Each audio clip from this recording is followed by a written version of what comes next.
One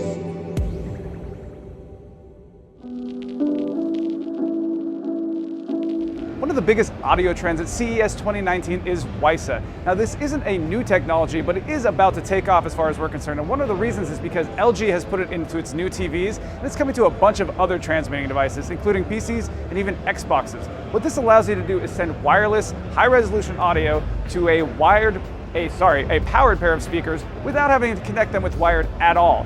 And Klipsch has the best one that we heard at the show this year as far as price to performance. This is an awesome system that you can get coming in 2019, and you can buy it separately or all together. This is the RW-51M. It's the Reference Wireless 51M. That's going to be $699. You can get the center channel for $499 and the subwoofer for $599. Or you can buy the whole 5.1 system for $2,700, even going to a 7.1 system.